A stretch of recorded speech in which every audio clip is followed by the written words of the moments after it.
Tá bom, retomando agora. Então, vamos lá. Problema de emparelhamento de peso máximo, né? Então tá aqui. Aí, qual que era o modelo, né? Então, o problema é um grafo não dirigido, né? Uma função que associa um peso a cada aresta do grafo. E aí, o que que a gente quer? Encontrar um emparelhamento, né? Que é um conjunto de arestas que não tem pontas em comum e cujo peso seja máximo, tá bom? Então a soma dos pesos lá das arestas do emparelhamento é o que a gente quer maximizar, né? Aí as variáveis que a gente vai definir é uma variável xa binária também, né? Para cada aresta desse grafo. E aí a interpretação que a gente vai dar para essa variável é que o valor dela vai ser 1 se e só se essa aresta A estiver no emparelhamento, tá bom? Então o 1 indica que a gente escolheu a aresta, o 0 não. Aí lembra que a função objetivo, então, vai ser a soma, né, para todas as arestas do grafo. Aí eu pego o peso multiplicando pela variável lá de cada arco, de cada aresta, né? Então o peso do aresta A, só um minuto aqui, peraí.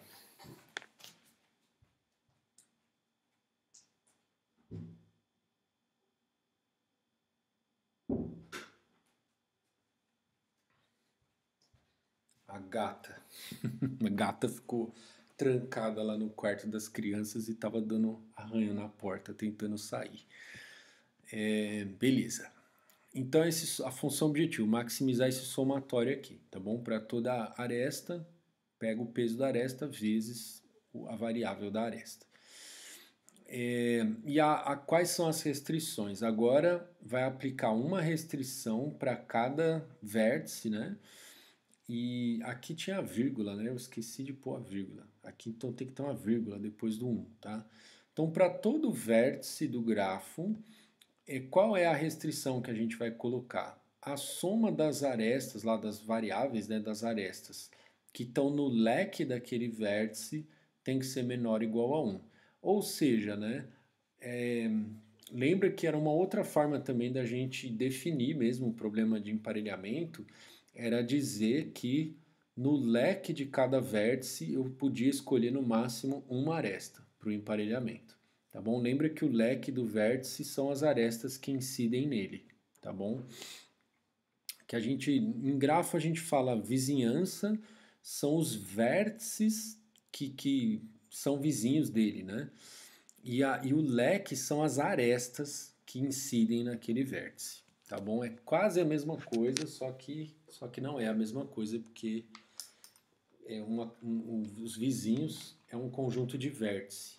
A vizinhança, né, de V é um conjunto de vértices e o leque é um conjunto de arestas, tá bom? Então agora vamos lá ver como é que está esse modelo lá no código. Beleza, ó, aqui eu estou criando uma estrutura, tá bom? Para representar a aresta do grafo.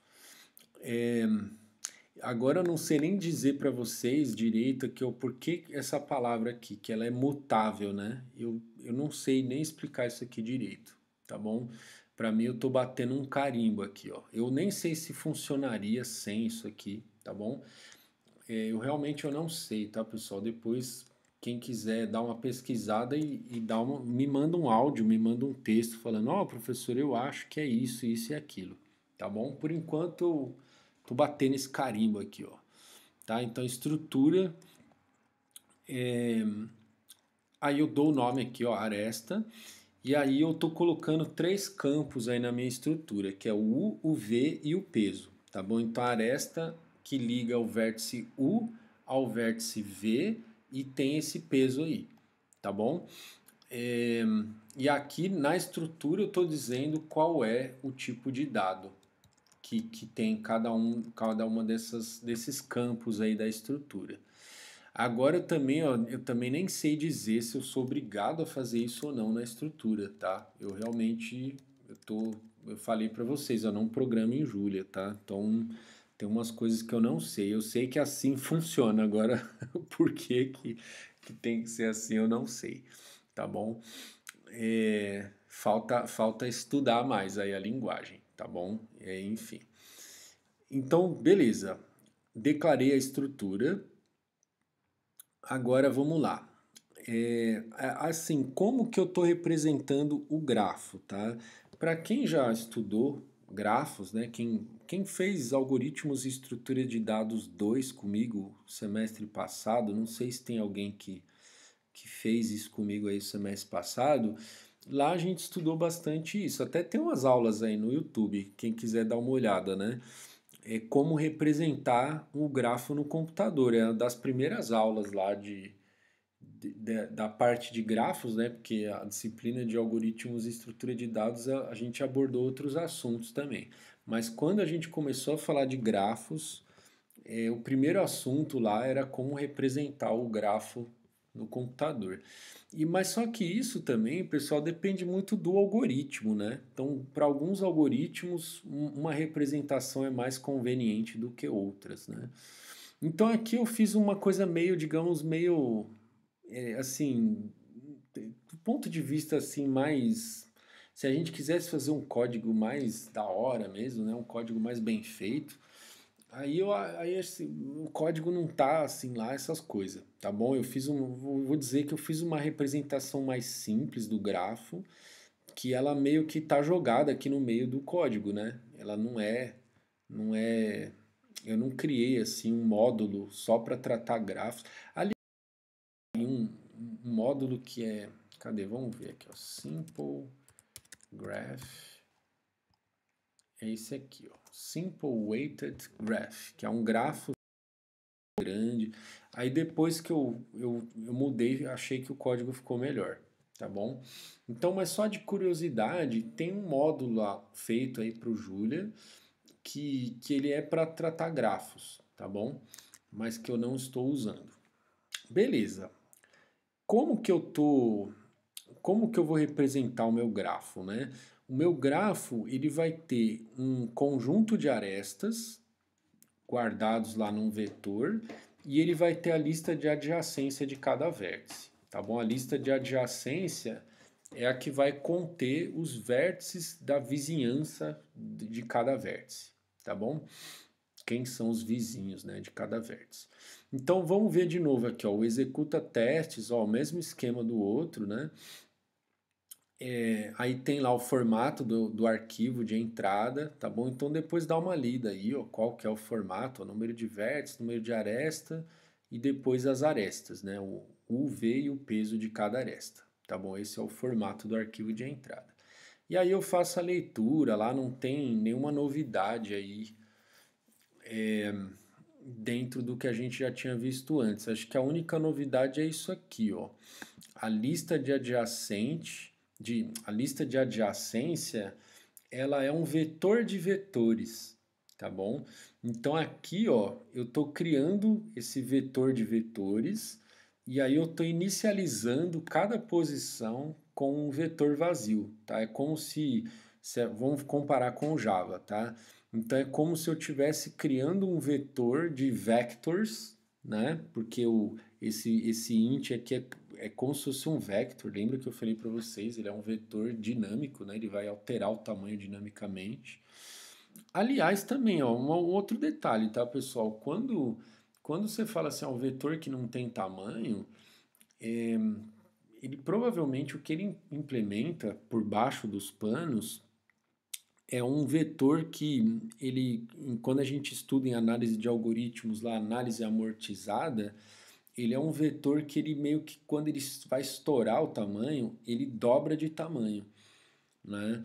E aí quando ele começa a ficar vazio demais, aí quando ele fica tipo mais ou menos um quarto de posições ocupadas, aí ele diminui pela metade, tá bom? E isso aí, fazendo análise amortizada, vai dar um custo amortizado O de 1 para cada operação. Então, eu sei que isso é meio sofisticado, eu diria, né? Porque às vezes tem às vezes curso de análise de algoritmos que não aborda a questão da análise amortizada, tá? Análise falando aqui rapidamente, análise amortizada é assim. por exemplo, você vai num bar, a conta deu R$ 100 e tinha 10 pessoas na mesa. Então, você vai dizer que o preço médio ali por cabeça deu R$ 10. Tem até restaurante que faz isso, né? Coloca lá na conta, ó, em média deu R$ 10 para cada um. Aí, tipo, isso é quase que uma sugestão, né, para ajudar o pessoal, né? Fala, ó, vamos rachar aí, então cada um dá 10, né? E isso serve também como uma medida de, assim, de que o restaurante é caro ou não é, né? Porque você vê lá o valor médio por cabeça deu tanto. Só que assim, a gente sabe que o valor de o que cada pessoa consumiu de fato não é exatamente 10, né? Vai ter pessoa que vai consumir mais, vai ter pessoa que vai consumir menos, tá bom? Só que de repente, se você é vamos supor que é a festa da firma, né? É a festa da firma. Então é a firma que vai pagar a conta. Então para a firma, não interessa o quanto que cada um gastou, interessa quanto vai dar o total, né? Então, para a firma, esse valor por cabeça aí é o que ele quer saber, né? Porque é o que a firma vai pagar, tá bom? Então, aqui no caso, quando a gente usa esses vectors da vida, fazendo lá a análise amortizada, a análise amortizada com esse vetor funcionando aí do jeito que eu falei, lá como que ele aumenta de tamanho, como que ele diminui, a análise amortizada ela vai dizer para a gente que uma operação de inserção ou uma operação de remoção custa O de 1 no tempo amortizado. Só que na prática, né, o que, que isso quer dizer? Que às vezes, se você der o azar e você vai inserir um item no vetor cheio, ele vai gastar mais tempo, porque ele vai dobrar de tamanho. Então, ele vai ter que alocar um dobro lá do tamanho de memória e copiar os itens que estavam antes lá no vetor para esse novo vetor, né? Então vai ser uma operação cara, tá bom? É como se a firma lá pegasse um cara lá que, meu, o cara resolveu comprar lá os itens mais caros e tal. A parte dele lá é cara, mas o que importa não é isso. O que importa é que, tipo, na soma geral, o custo é pequeno, tá bom? Porque o que importa não é assim, né? Você vai uma vez, eu vou rodar lá um monte de coisa dentro daquele vetor, uma vez deu caro, mas o que importa é no, né, quando você gerou lá, rodou o teu código inteiro, na média lá deu barato, tá bom? Então dá para usar esses vetores aqui tranquilamente, tá bom? Então o que eu estou fazendo aqui é isso, eu criei esse vetor de vetores e aí em cada uma das posições eu estou dando, digamos, um new naquele vector daquela posição. E aí esse vetor da posição, esse vector aí vai da posição U, ele vai guardar os vizinhos do U, tá bom? Que é a lista de adjacência do U, certo? Beleza, aí na hora de fazer a leitura das arestas, aí eu vou ler lá, quando eu leio a aresta, né, eu vou ler o U, o V e o peso de cada aresta, né, fazendo aquele split, aquelas coisas lá que eu já mostrei, e aí eu chamo a função adiciona aresta no meu grafo, tá bom? Aí, ó, o que que essa função adiciona aresta, como que ela faz, ó? Então, se é uma aresta que liga U e V, então o V vai entrar na lista de adjacência do U e o U vai entrar na lista de adjacência do V, beleza? Então esse método push aqui, ó, o push, né, é o que coloca lá no vector, né, o vizinho V aí, beleza? Então na posição U lá é um vetor, né? Então lembra que o lista de adjacência é um vetor de vetores, né? Então, na posição U da lista de adjacência, eu tenho um vetor, né? Aí eu estou colocando nesse vetor o V, esse vector, né? É um vetor entre aspas. Beleza? Então, então eu tenho que fazer isso, né? Na vizinhança do V eu coloco, do U, né? Eu coloco o V e na vizinhança do V eu coloco o U, tá bom? E aí depois eu quero ter, tá? Para o meu código lá ficar melhor, eu não quero ter só a lista de adjacência, eu quero ter também uma lista com as arestas, tá bom? Porque aí, se eu só tiver essa lista de adjacência, depois para fazer a iteração nas arestas, o código ficaria um pouco mais feio, né, de fazer a iteração. Ou então eu teria que escrever um iterador para andar aqui nas arestas do grafo. Aí eu fiz uma opção aqui mais fácil de codar, né? Então eu estou replicando o dado, né? Então a aresta ela vai estar implícita lá nas listas de adjacência e vai estar explicitamente aqui num vetor que guarda as arestas do grafo, tá bom? Então aqui, ó, eu estou usando o construtor aqui da aresta. Veja que eu não estou escrevendo esse construtor aqui, tá? Então, eu estou construindo na ordem aqui, ó, UV peso. Então tem aqui UV peso, tá nessa ordem, né? Então esse U vai ser atribuído para o U, o V vai ser atribuído para o V e o peso vai ser atribuído para o peso. Beleza? Então, e aí, ó, o que que acontece? A aresta, ela não tem direção, tá? Então, não é que a direção é do U para o V ou do V para o U. A aresta não tem direção. Só que o que que acontece? Eu estou padronizando que eu sempre vou, na hora de eu guardar a aresta, eu vou colocar o menor índice como sendo o vértice U, tá bom? Isso porque depois, na hora de eu buscar essa aresta no mapa lá, lembra que no dicionário, né? A gente vai usar esse dicionário, daqui a pouco vocês vão ver.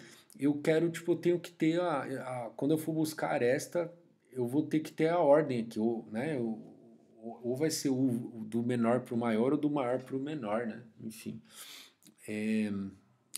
Depois, quando a gente for olhar, isso vai ficar mais claro lá, tá? Quando a gente for ver o dicionário, que é o que eu estou usando, tá bom? Então, eu convencionei que, tipo, na minha codificação, a aresta, eu não vou replicar, né? Então, aqui na lista de adjacência, eu estou pondo o V é vizinho do U e o U é vizinho do V, né? Só que eu não vou, tipo, adicionar as duas arestas, tipo, aresta UV e aresta VU, tá bom? Porque eu não tenho variáveis, eu não tenho duas variáveis por aresta, eu tenho uma só, tá bom? Então eu vou ter que ter uma aresta só. E aí eu convencionei que vai ficar do menor para o maior, tá bom? Então por isso que eu tenho esse if aqui, if U menor que V, eu construo a aresta assim, né? Se não, eu construo com o V primeiro e o U depois para ficar na ordem correta. Beleza? Tá bom. Então, li a entrada lá, montei lá listas de adjacência, montei o meu vetor de arestas, tá bom? Então, o vetor de arestas eu só inicializei ele aqui, ó. Comecei ele vazio e fui adicionando os caras. Aqui, né? Cadê? Isso aqui, ó. O push aqui. Beleza. Aí, vamos lá, ó. Cadê? Li os dados de entrada lá, montei esse grafo e chamei a função lá. Resolve emparelhamento de peso máximo. Passando lá para ele o número de vértices, a lista de arestas e a lista de adjacência de cada vértice. Aí, de novo, ó, crio o modelo, vou criar um dicionário para as variáveis, né? E aqui, ó, eu já estou fazendo duas coisas numa talagada só, porque, né, agora vocês já estão craques aqui, ó, vocês já viram como que cria função objetiva e como que cria variável, né? Eu estou fazendo as duas coisas agora no mesmo laço, tá? Eu vou criar a variável e já vou incluir ela na função objetivo de uma vez só, né? Então eu estou criando o dicionário aqui, estou criando a expressão que vai ser a função objetivo, né? Que é a soma dos pesos das arestas. Aí eu estou fazendo um for aqui, ó, para cada aresta A nessa coleção aqui arestas, tá bom? Que é a lista lá das arestas, certo? Então, um for aqui tranquilo do Julia, né? É fácil de entender o que está acontecendo aqui. Então, o A aqui, ó, ele é o objeto do tipo que está lá nessa coleção, né? Então, lembra que quando a gente coloca lá, ó, cadê? Ó, a gente está colocando um objeto do tipo aresta, né? Que é dessa estrutura aqui, né? Aresta, tá bom? Então, cadê onde eu estava? Tá, então esse A aqui, ó, ele é daquele tipo daquela estrutura aresta lá, tá bom? Tá implícito aqui, eu não preciso declarar isso. Beleza. Aí agora, lembra que eu falei para vocês, ó, como é fácil de usar o dicionário. Ó. Agora, em vez, eu estou indexando ele por um par de números, né? Que é o U e o V, tá bom? Então eu estou criando essa variável binária associada a essa aresta A.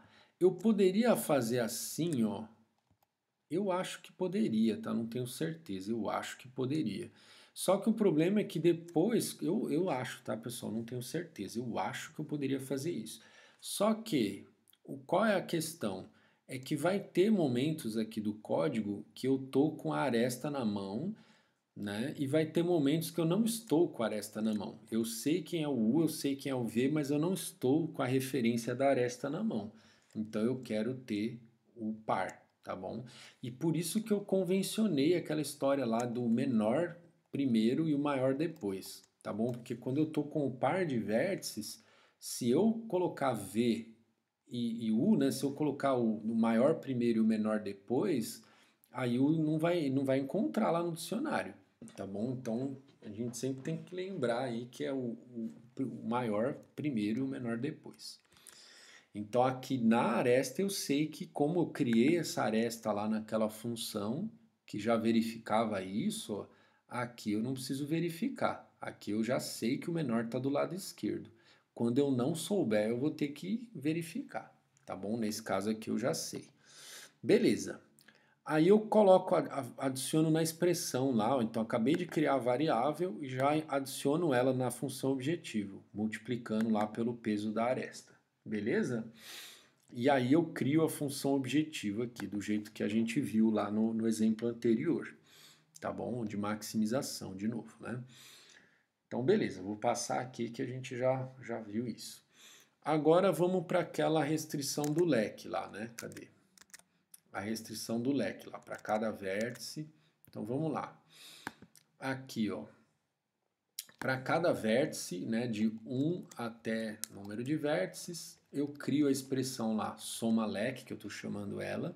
Aqui eu estou criando uma expressão para cada vértice, tá bom? Então, cada vez que ele entrar no for, ele vai criar uma expressão nova. Lembra que eu falei, você não pode aproveitar esse objeto da expressão aí para duas coisas diferentes. Então, é uma expressão dessa para cada vértice do grafo. Então, estou dentro do for. Eu não poderia criar isso aqui fora do for, hein? Tá bom? Isso aqui tem que estar dentro do for. Para cada vértice eu crio uma expressão nova. Aí criei a expressão. Aí na expressão é o somatório lá do leque e tal. Então eu vou aqui, ó. O leque desse cara é a lista de adjacência dele, né? Eu vou. Na verdade, assim, ó, lembra que assim, leque são as arestas que incidem no vértice. A lista de adjacência são os vértices que incidem nele, tá bom? Então, eu vou ter que fazer aquele if lá para descobrir quem é menor que quem, né? Então, eu pego para cada vizinho V do U, aí eu vejo se o U for menor do que o V, na hora de eu adicionar a variável lá na expressão, eu vou colocar o U primeiro e o V depois. Se não, se o V for menor que o U, aí eu vou ter que colocar o V primeiro e o U depois. Tá bom? E aí, na hora de eu... Aqui, ó, qual é o coeficiente dessa variável? É 1, né? Então, o coeficiente dessa variável é 1. Tá bom? Estou multiplicando 1 pela variável. E aí eu faço isso aqui, para todo vértice V do leque de U, e aí eu adiciono a restrição, menor ou igual a 1, né? Certo? Menor ou igual a 1. Então, o leque lá, menor ou igual a 1. Então, eu vou adicionar isso para cada vértice do grafo. Beleza? Montei o modelo. Aí peço para o solver resolver o modelo. De novo, né? Vou colocar aqui o comentário, ó, checar o status, né? Que eu esqueci de fazer. Checar o status para ver se deu tudo certo, né? Se o solver conseguiu e tal. Depois eu imprimo a solução, beleza? Aí eu não vou falar nada porque acho que já do que eu falei antes lá já é suficiente. Beleza? Para rodar esse código, lembra que é assim, ó, o que você vai fazer? Primeiro, vou remover esse projeto aqui, ó. Remove, ó, não é deletar, tá? O deletar eu vou apagar a pasta. O que eu vou fazer é só remover o projeto daqui do Julia, tá tá bom? Não apaguei a pasta lá. Eu espero que não tenha apagado. Tô brincando, eu sei que não apagou, porque eu já fiz isso outras vezes, tá bom? Agora eu vou adicionar a pasta do projeto. Ops, códigos Maximum Weighted Matching. Adicionei a pasta do projeto. Agora eu vou derrubar o Julia, tá? Para ele começar a partir da pasta do meu projeto. Startar uma nova sessão. Deixa eu tomar minha água aqui.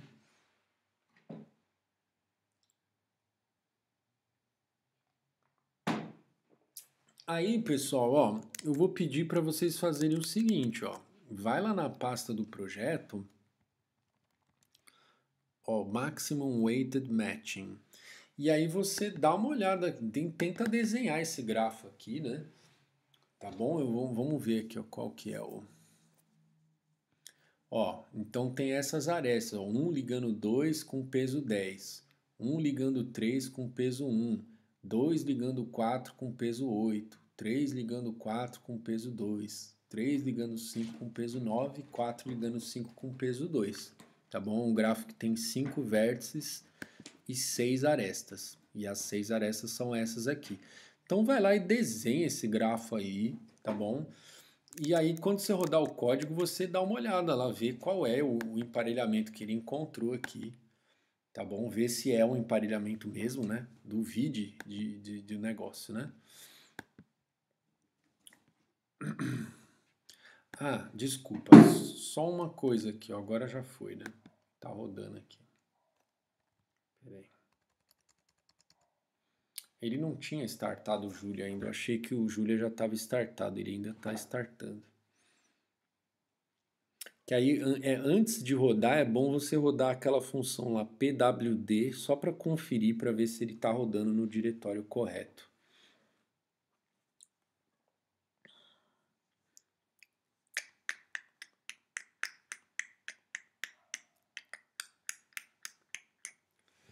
A noite é uma criança, hein? Ó, 2h30 da manhã.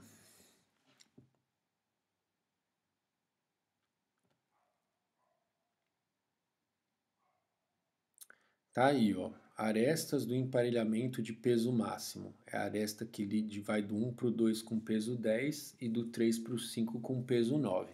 Então, você vai lá e desenha o grafo, vê se isso é um emparelhamento mesmo, vê se você se convence de que funcionou, tá bom? Então aqui, ó, eu não rodei o PWD, mas só vamos rodar aqui só para a gente ver aqui na nossa frente, ó.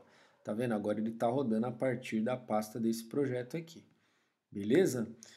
Vamos ver o outro projeto aqui, ó. O último projeto do dia. Já vou derrubar o Julia.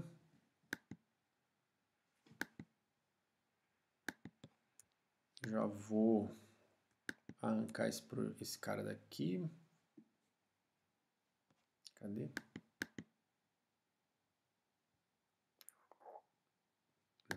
Ah, aqui eu tô clicando, eu tô apertando Ctrl aqui no meu computador, não sei qual que é o... Talvez é o clique com o direito do mouse aí no computador de vocês. Aí sim, Remove Project Folder. Aí vou adicionar o folder agora do projeto do caminho de custo mínimo. Beleza. Vamos relembrar qual é o modelo lá, o caminho. Então, o que é dado para a gente? Um digrafo, né? Então ele é orientado, tá? Ele é dirigido. Tem um par de vértices ST, que aí a gente vai querer encontrar um caminho de SAT, né?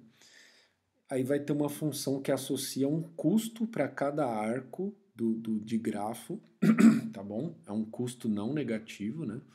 E aí a gente vai querer encontrar um ST caminho de custo mínimo, beleza?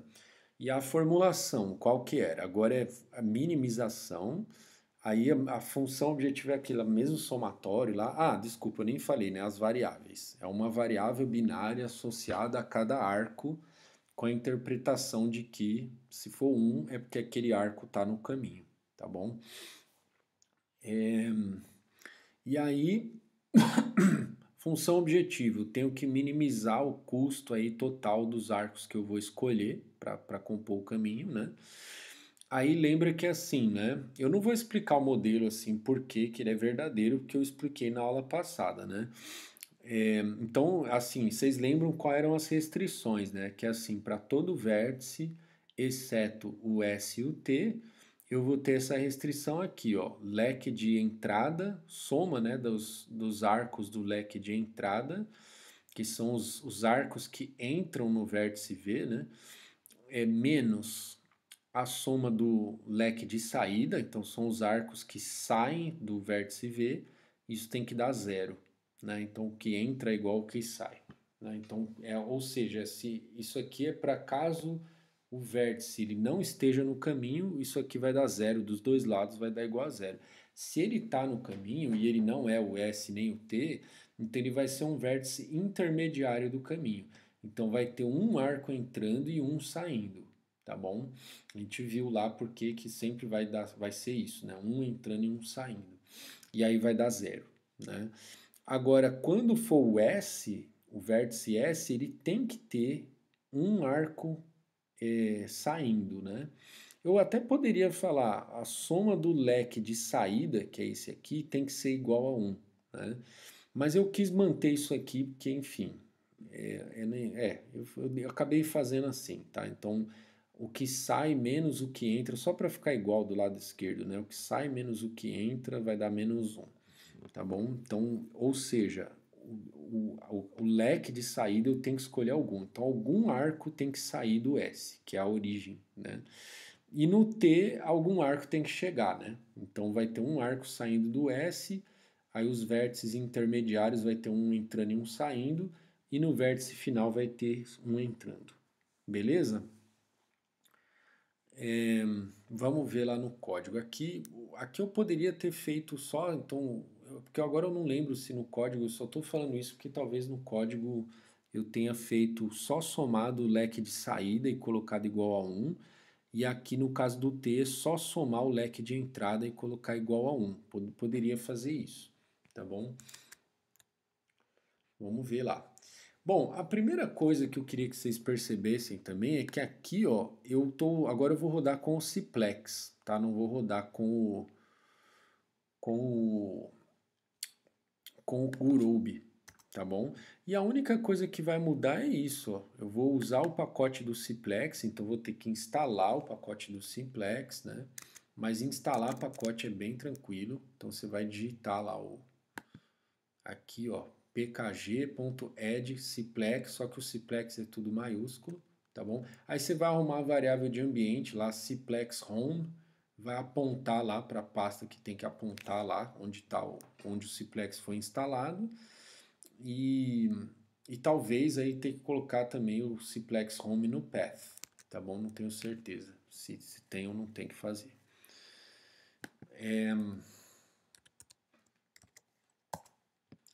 Beleza. E aí depois, ó, na hora de criar o modelo, aqui, ó, ciplex.optimizer em vez de gurobi.optimizer, tá bom? Então, se você quiser rodar isso na tua máquina e você não instalou o Ciplex, aí você comenta essa linha aqui e descomenta essa, tá bom? Eu, assim, pessoal, ó, o que que acontece? O Ciplex, ele é um pouco chato de baixar. Da última vez que eu baixei o Ciplex, eu apanhei muito, porque o site lá da IBM, pelo menos para mim, tá? Ele tá. Então, o esquema é o mesmo, assim, a IBM, ela tem uma licença acadêmica gratuita, a versão Tra, tá? Nem do Gurobi, né? Então, pega a licença acadêmica e baixa o Ciplex, tá bom? E o Gurobi, tá bom? Você pode. Na verdade, até você pode baixar outro solver, tá? Porque tem outros solvers também. Tem solver, acho que tem um solver da Google, né? Que acho que nem é um solver tão ruim, não. Porque tem uns solvers que né, são bem fraquinhos. O solver da Google, eu acho que ele até nem é tão fraquinho assim, não. Tá? Então vocês podem tentar baixar o solver da Google, tá? Ó, então tenta primeiro ver lá qual que é o download do Ciplex, ó, tá aqui, ó.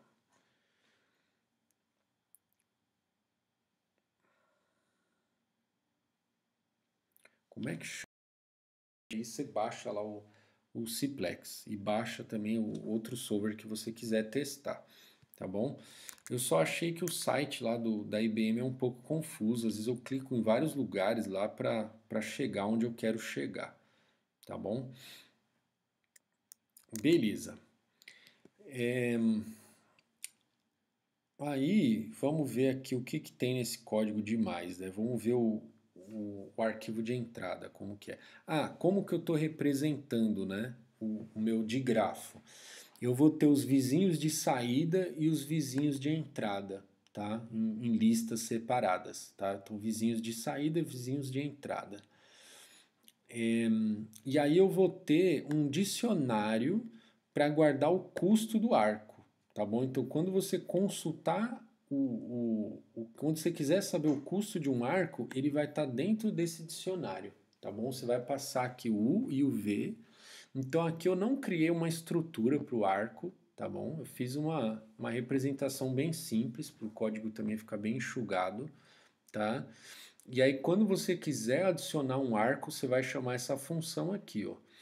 Um arco de U para V, ó, tá? Tá documentado aqui. Eu também, sabe, pessoal, com relação a comentário em código, eu sou da seguinte opinião: a gente deve comentar aquilo que não é o óbvio, tá? Porque código cheio de comentário eu acho que fica difícil, fica poluído demais e fica ruim de ver, tá bom? Então eu prefiro ter menos comentário, dar nome para variável que é um nome autoexplicativo, ó, vizinhos, saída, então isso dispensa qualquer comentário sobre o que é essa variável, tá bom?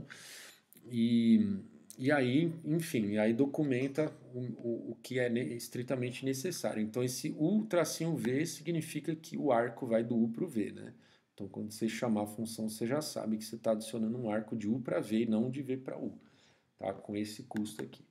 Aí, o arco de U para V, ele vai adicionar como vizinho, o V, né, como vizinho de saída do U e o U como vizinho de entrada do V, tá bom? Então, certo? Então, tá entrando no V e tá saindo do U, o arco. E aí no mapa eu guardo, no dicionário lá eu guardo o custo desse arco, beleza? Então isso é o que faz a função aí do adicionar arco. Aí o formato do arquivo de entrada, ó, número de vértices, número de arcos, depois o S, depois o T, cada um em uma linha, tá? Eu poderia ter botado todo mundo numa linha só, mas eu, para não ficar usando o split lá toda hora, eu botei um em cada linha. E aí depois, em cada uma das linhas restantes, vai ser o arco, né? Então, eu tenho essa quantidade de arcos aí, vai ser o parzinho lá, o U, V e o custo. Beleza? Aí, ó, aqui eu tô lendo lá, aquele esquema que vocês já conhecem, ó, aqui eu também não vou explicar, porque é o mesmo esquema que eu fiz para a lista de adjacência aqui desse grafo, né? Só que aqui era um grafo não dirigido, aqui é um digrafo, né? Que é um grafo dirigido.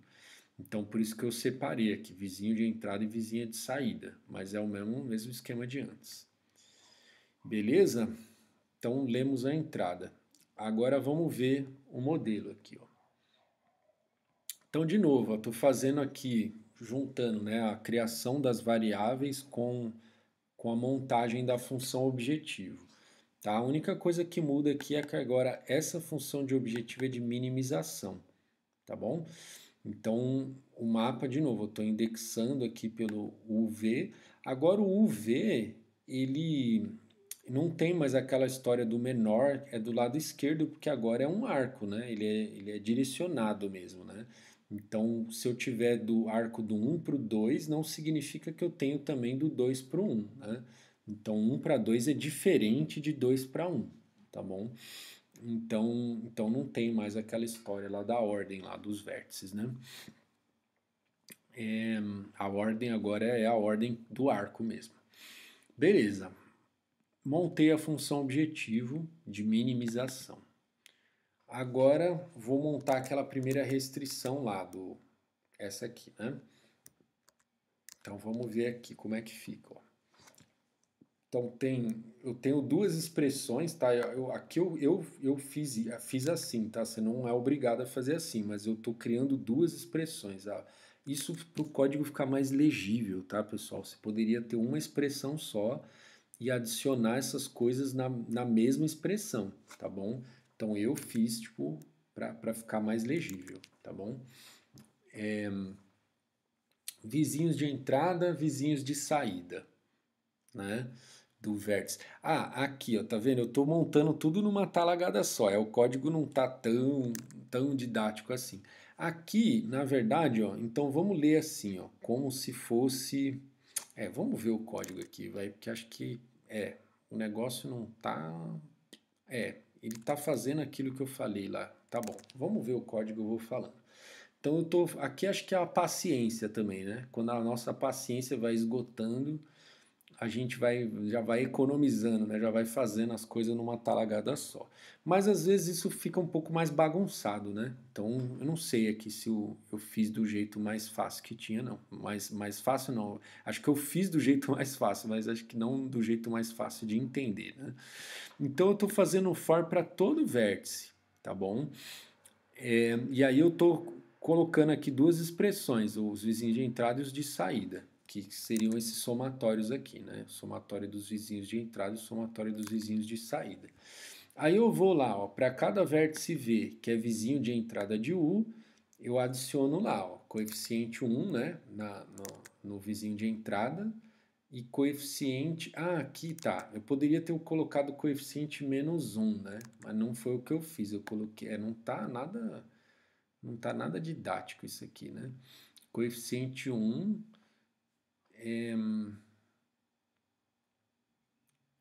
puta merda, hein? Eu fiz um negócio aqui diferente do que... tá bom, vai, vamos lá. Tá vendo? Vocês estão vendo como... Por isso que eu falo, fazer o código bonitinho é mais fácil, porque agora eu que fiz o código, eu tô aqui. Nossa, foi isso que eu fiz? Não, foi aquilo. Eu mesmo tô com alguma dificuldade de entender o que eu fiz aqui, né? Mas a gente vai entender já, né? Então tá bom, eu estou montando os dois somatórios com coeficiente 1, tá? Então esse aqui poderia, né, se for seguir a risca o que está aqui, ó, seria coeficiente menos 1. Então eu estou montando os dois com coeficiente 1. Então na hora de eu montar a restrição, vamos ver o que eu vou fazer, né? Porque esse cara, para ele estar coeficiente, vou dar um spoiler, né? Para ele estar com coeficiente 1 é porque ele vai estar do outro lado aqui da igualdade, né? Eu estou meio que passando ele para o outro lado, né? Tá bom, então estou colocando os dois aqui com coeficiente 1. Aí eu tenho lá, if, se esse vértice U, né, for o S, que é o vértice de origem, aí lembra que no vértice de origem, o que acontece? Eu estou dividindo aqui em duas restrições, né? Não estou implementando exatamente o que está aqui. Ó. Eu estou dizendo que a soma dos vértices de saída tem que ser, de entrada, desculpa, tem que ser 0, porque é o S, né, a origem, então não vou ter nenhum arco entrando no S, tá? Eu não vou escolher, né, nenhum arco entrando em S, e eu tenho que escolher exatamente um arco saindo de S, tá bom? Eu estou fazendo uma coisa que não é exatamente o que está aqui, tá bom? Ficou meio, né? Não gostei disso que eu fiz aqui. Mas o modelo está correto, tá, pessoal? Porque é isso que a gente quer, né? A gente quer não escolher nenhum arco que entra no S e quer escolher exatamente um arco que sai de S, tá bom? Depois, então isso caso o U aqui que eu tô dentro do for, se ele for o S. Se ele for o T, aí é o contrário, né? Então assim, eu tenho que escolher um entrando no T e não quero escolher nenhum saindo de T, tá bom? Então a expressão vai ser assim. A expressão é com igual igual, tá? Só que o igual igual aqui é da expressão mesmo, tá? Não é igual igual de comparação, né? Não é esse igual igual aqui, tá bom? Isso lá no... É porque aqui ele está dentro da macro, né? Enfim, não é esse igual igual aqui, tá bom? É outro significado. O significado desse igual igual é que a gente está montando essa equação aqui, ó. Então a expressão aqui é o que está do lado esquerdo igual ao que está do lado direito, tá bom? Então a soma dos vizinhos de entrada, beleza. Aí assim, no caso agora em que o U não é nem S nem T, então ele pode ser um vértice intermediário do caminho, então a soma dos vizinhos de entrada tem que ser igual à soma dos vizinhos de saída, tá bom? Então aí é o que está aqui, né? Que aqui está a entrada menos saída igual a zero, né? Aí eu só passei esse cara para o lado direito, aí até tudo bem, né? Então entrada igual saída, tá bom? Então entrada, joguei esse cara para lá igual a saída. Beleza? Montei o modelo. Resolvi, tal, imprime solução. Beleza? Na hora de imprimir a solução, só para a solução ficar certinho, né, indo do S até o T, porque eu poderia listar os arcos do caminho em qualquer ordem, né? Só que isso ficaria bizarro, né? Ficaria bizarro. Então, para eu listar certinho, né, na ordem, na hora de eu fazer a impressão, eu começo do S e aí eu vou procurando aqui qual o arco que sai do próximo vértice do caminho, tá bom? Então vocês vão olhar aqui, vocês vão perceber como é que essa função está implementada para imprimir bonitinho. Beleza? Então tá aí, o código acho que dá para entender todo o resto. Aqui ele está rodando aqui, ó, pré-compiling Ciplex. Uai, eu já tinha instalado o pacote do Ciplex, meu. Parece que ele está pré-compilando o pacote do Ciplex. Eu já tinha até rodado aqui o negócio do Ciplex. Eu não sei o que aconteceu aqui para ele estar fazendo isso aqui. Tá bom, pessoal? Então, o que eu vou pedir para vocês? Ó, enquanto finaliza aqui, deixa eu já fazer os comentários finais. Então, ó, beleza, tá aqui, ó. Então, você vai olhar o grafo lá, então, a mesma coisa, ó. Então, essa semana, pessoal, é uma semana que, assim, eu queria que vocês praticassem um pouco. E eu queria que vocês praticassem em grupo, tá? Então, meu, já vai se enturmando com o teu grupo. Tá bom? Tenta instalar, fazer as coisas funcionar. Desenha aqui ó, o de grafo, né? Então, ó, o arco do 1 para o 2 com peso, com custo 10. Arco do 1 para o 3, tá? É direcionado, tá? Do 2 para o 3 com custo 10.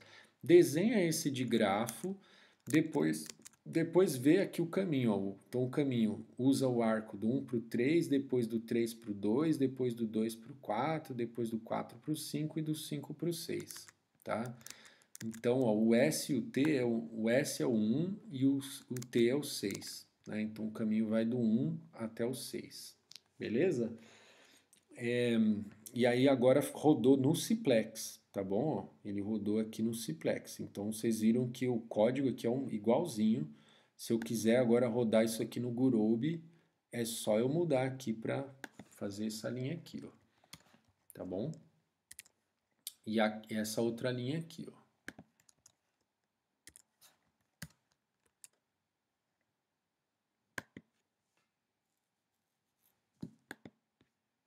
Ele só está pensando aí. Ó, aqui já está rodando o Gurobi, ó, Academic License, papapá.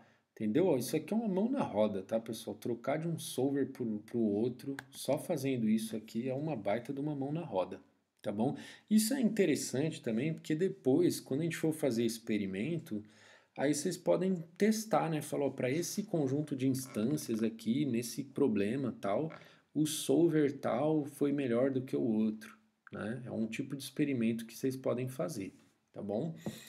Então é isso, pessoal. Testem as coisas, brinca, monta outras instâncias, dá uma fuçada aí, tá bom? Porque o que acontece? Eu não quero que vocês deixem para começar a implementar as coisas lá na frente, entendeu? Porque esse curso ele é um misto de teoria com prática, tá bom? Então, eu estou adiantando aqui para vocês, ó, pô, a implementação é assim que faz. Daqui a pouco, próxima aula, provavelmente eu vou voltar a falar de coisas mais teóricas, tá bom? Então, vocês vão ter um tempo aí também para ir testando a parte de implementação, tá bom, pessoal? Agora sim, o curso tem que, vocês têm que trabalhar, tá bom? Porque senão, se vocês deixarem para fazer as coisas lá de última hora, vai dar problema, tá? Vai dar merda, vamos falar o português, claro. Vai dar merda, entendeu? Porque, tipo, não é o tipo de coisa que você vai conseguir improvisar de última hora, tá bom? Então vai fazendo as coisas com calma, tá? Eu tô tentando fazer o timing aqui do curso para ser um curso que, assim, não é um curso fácil, entendeu, pessoal? Não é, também não vou assustar vocês, falar que é um curso difícil, não sei o quê. Mas, assim, é um curso que vocês têm que trabalhar, tá bom? Então, meu, põe a mão na massa aí, roda os códigos, tal, vê se você pensa num problema ligeiramente diferente aí desses aí e adapta ao modelo, tá bom? O problema de emparelhamento lá, ó, você inventa lá uma restrição a mais, sei lá, ou do caminho, inventa uma restrição a mais, tá bom? Vê se você já consegue modelar, enfim. Beleza, pessoal? Boa semana aí para todo mundo. Abraços aí. Tchau, tchau.